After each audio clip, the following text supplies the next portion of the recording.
If people have questions, 1 second, and like I said, because I know there are some people that came in late, if you have questions and they aren't answered because there's not enough time, please email us. If you have questions in general about Simsbury Pollinator Pathway, certainly please email us. In the back, we do have the sign-up sheet. If you didn't get a chance to sign that on the way out, we'd appreciate it. And I just want to say one thing. Really, Nancy, just one? Just one, just one. Nobody is allergic to goldenrod. It's ragweed. It's ragweed. Plant goldenrod. It won't make you sneeze, I promise. So, thank you. I also want to say that in session number four, our last session on March 30th, we're really going to get into more detail on some of the how-tos on this. But and name some native plants. I think that, yeah, and despite how much we I know talked Marjorie's about. doing that too. So for the first time, we left our leaves, and we didn't cut down most of our plants. But the question is, in the spring, when and how do you clean that up? So we're gonna do no mow May, but now we're also wondering, because we haven't had any snow, I mean, leaves aren't decomposing, they're just sitting there on the lawn, which is fine. But how do we handle So in the spring? the question is, we've left it up, we've left it messy, what do we do in the spring? Well, we have had a lot of rain, so that's good.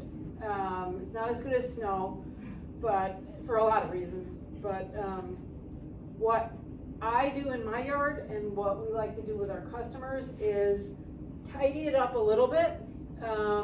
So if you leave, like Madison said, 6, 8, 10 inches of the pithy stems, that's enough for the next season's insects to lay their eggs in there. There are very few plants, especially the natives, that aren't going to push through that mess. So that's how I approach it in my yard, and that's how we do it with most of our customers. So we'll tidy it up, but we leave as much as we can. But the lawn. What about the leaves? The leaves on the lawn. And considering some of us have shady areas with lots of trees, that we have stacks of, I mean, is that okay to leave? Well, if you have areas that you can rake your, as I say rake, I'm low. If you can rake your leaves into the perimeters and just leave them there, because that's gonna make gorgeous soil. It's gonna make the best soil, and then things will grow in there. And I'll add, we don't have a lawn, we have weeds, that's all we have. Yeah, that's what I always say, It's if I didn't have beautiful. dandelions and plantain, I'd have no Right. green at all. Yeah, I would say that it kind of depends on your tolerance for things like that. A lot of the time, plants will be fully functional and fine if you leave standing dead up, and they'll just push new growth right alongside it. But again, if we are not loving that look, usually you want to wait for, I think it's 4 or 5 consecutive days of above 50 degrees allows most insects that were overwintering in those stems to hatch and come out. And at that point, you can really do like a fairly thorough cleanup if you wanted to. Again, it's always better to leave some shorter stems, and the more biomass you have above the ground, the better. But generally, that's. The other thing we've noticed in the customers' gardens where we've started to leave leaves and leave things up is it's a heck of a lot less work the next year. There's so much less weeding, and the weeds that are there, the soil is softer and fluffier, so they just pull right out more easily. It's kind of nice. Well, I haven't heard anyone mention the use of bats to control mosquitoes. I have bats that come every Oh, you're lucky. That's awesome. and I never seem to have much of a mosquito problem. Well, that's another reason not to spray for mosquitoes, because you're taking away the bats' food. Bats have enough problems with the white nose syndrome and the habitat loss, and yeah. Good point. Thank you. 20, 30 years, they come back to the Nice. That's awesome. Yeah, I mean, for people who are lucky enough to have that, that's sometimes all you need is a functioning ecosystem. Things kind of take care of themselves when you have, a food chain that is, escalating up like that. You have predators like bats to take care of some of your nuisance insects. But when you wipe out all of the nuisance insects, you don't allow any predator populations to build up. And ultimately those nuisance insects and pests will be back. And now they won't have any competition. There'll be nothing left to eat them because we've decimated all of the predators by not allowing any food sources to We've remain for them. knocked the balance all out of whack. Can you speak to natural ways to get the deer to leave the expensive stuff I'm putting in my garden? Because it just seems to be just. Oh my I'm planting- God, if I had an answer to that question, I would be a multi-billionaire. We use, the best thing to do is to plant things that they don't like to eat, but they'll try everything. They'll taste everything. If you're gonna use any of the repellents, you have to rotate them because they get accustomed to any one thing. Deer fencing has to be 8 feet tall. I don't have an answer. Yeah, unfortunately there isn't an Well, easy answer for the deer. Mo- How mo- about electric fence?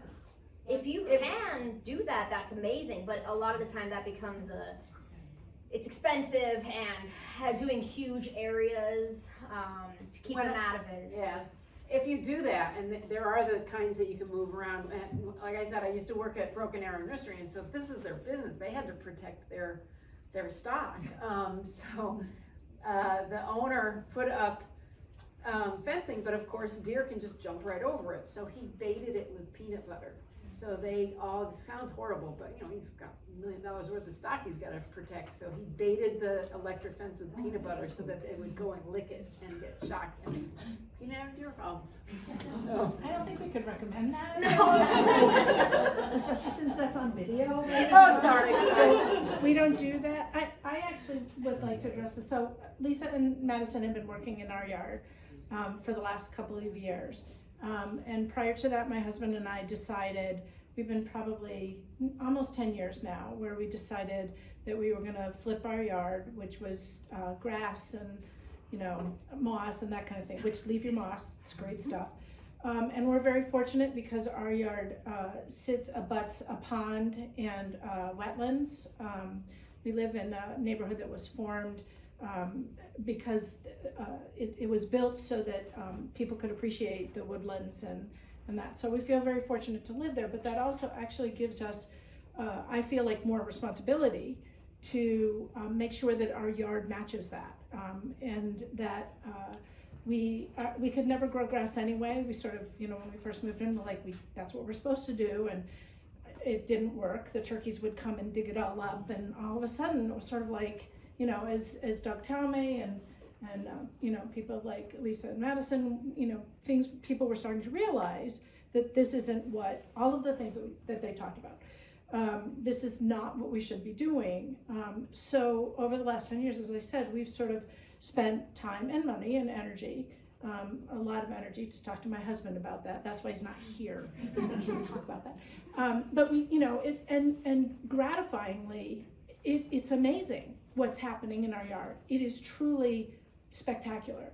We don't put bird feeders out anymore because we leave the seeds and, you know, all of that. We have bobcats, we have all, and we don't have trouble with that. And speaking specifically to deer, so I do what Lisa said. There are several different things that you can spray. We plant as much as we can that's not deer friendly, but there are things that I think are really pretty, and they're native plants and I want them. So I get to figure out how to make sure the deer don't eat them. So I alternate sprays, you know, during the summer, and it's all natural stuff. You know, it smells really icky right at the beginning, and then it kind of dissipates. I also some people hang Irish Spring. I happened to go to the flower show pre-pandemic, and bought containers of something that this guy in Torrington started a little company where he mixed stuff together, and it smells better than the liquid fence, trust me. And we hang little bags of it around, and for the most part, it's really okay, you know. And I have some things that they eat. I did plant hosta before I knew that wasn't, you know, native, not super economic. You Hostas know. are one of my favorite plants. Right, and I do that, I right, confess. and, you know, I still have some, but what happened this past year, the deer ate only the hosta. And which was fine, because all of a sudden it was like, okay, you're leaving the stuff that matters. You're not eating my native plants. You're not eating things that the birds want. You're not eating things that the bees are landing on. So go ahead. So what I'm actually planning on doing this year with Lisa and Madison is planting a little area off on the side of the yard with hosta. And it can be the deer's buffet, and they'll go and eat that. And It's a trap crop. Yeah, I was gonna say It's a that's trap nice crop. land trap crop. It's a good idea. So just overall, I just, and I know really your questions are for them, but what we've done is so wonderful. It is beautiful. It's chaos. It's different than what I was used to growing up. It's not what you see in the magazines. It's not any of that, but it's not supposed to be. It's supposed to be environmentally friendly, earth friendly, and you know what? I feel like it's a gift for my children. It is something small, simple that I can do to make a better world for them. Because I can't control what's gonna happen with climate change and all of those things, but I can do this. And that's why we started the Pollinator Pathway. We want other people to see that and know that and hear that and do that. And it can be beautiful. It is It's beautiful. That, that goes back It's to that, we can do both. Right, so, any more questions? I wanted to add to the natural predator, what she said before. Last year in my vegetable garden, I noticed these huge tomato hornworms on my plants one day. And I usually take my clippers and just snip them in half. I never spray them or anything. But when I went over to do that, there was white eggs lined up all along the back. Parasitic wasp had come and taken care of it for me, which was really And what good. moth is that? Yeah, so this is a sad thing, but the Marjorie. tomato hornworms are actually one of our sphinx moths, and they're kind of a pretty charismatic moth. They're beautiful. Yeah, they are beautiful, but they do destroy people's tomato crops, unfortunately. But that's one of those tolerating damage type things. There's, Yeah, but the parasitic wasp, good. Yes, the yeah, brachywood yeah, wasps are and that speaks to what Madison was saying about if we killed those parasitic wasps, then that's the predator that you're killing that's controlling, so you're getting things out of balance. So, about things like barberry, so I know that they've banned them in a couple of other states. And I was wondering, if there is any kind of movement in Connecticut or anything that we could do to get them to ban it in Connecticut. I mean, besides being hideous and invasive, they're the perfect And painful. microclimate for ticks that Ticks, carry yeah. Lyme disease. Yeah, And so, I'm just wondering that, I think that there are a lot of people in Connecticut who would like to see them. All I can say is that, money talks, and if people stop buying them, the nurseries will stop growing them. I think that But I think it has to come from the nurseries first, because a lot of people who go to the nurseries don't know. yes, they don't think know and if they want they're there something in the pretty. nursery, they must be okay, Yeah. just like if they sell That's where spreading the pesticides. word comes in. We Yes. need to educate Yes. people. Yeah, there's a lot of, barberry makes a lot of money in Connecticut particularly, and there's a lot of, one of the things that was being worked at UConn while I was there was polyploidy barberry that's supposed to be sterile. And like a lot of cultivars and genetic mutations and things that we try and push out into the landscape and sell to people, they're not tested long enough, and a lot of the times these things have reversion. So a lot of the barberry that we're seeing in nurseries now is supposed to be sterile, but unfortunately, a couple of years into being in the landscape, and they turn out to not be sterile. They are still producing seeds. They are still spreading in the environment. I think that the last data that I've seen on it was in 2012. Barberry was a $3.4 million industry in Connecticut alone. Which is a horrifying statistic, but I have to say that there are very few landscapes that we go into unless the people there are avid gardeners and know this about this kind of stuff, there are very few landscapes that don't have barberry as some of their original ornamental plantings. It was the standard at one time, and still not enough people are aware of, its environmental effects. I had someone, even just educating people about what it means to be invasive. I had someone say to me, well, I have a burning bush in my yard and there's only one, so it's not invasive, it's not spreading. Oh. So it's spreading because the birds are eating little seeds and flying and, so education, spread the word. So aren't the nurseries, aren't they educating themselves? Surely it's in their interest as well to not sell invasive species and to encourage pollinators. Oh, like- You would think. Well, like Madison just said, what was that figure, 300 and? 3.4 million in a year. Yeah, so they're making a lot of money on it still, so until people, that's why I'm saying money talks, until people stop buying and start asking for alternatives, they're not gonna stop selling, because it's big bucks. In the future, in these programs, are you going to talk about shade, plants that are native and that We will, can, you will? yeah, Okay. yeah.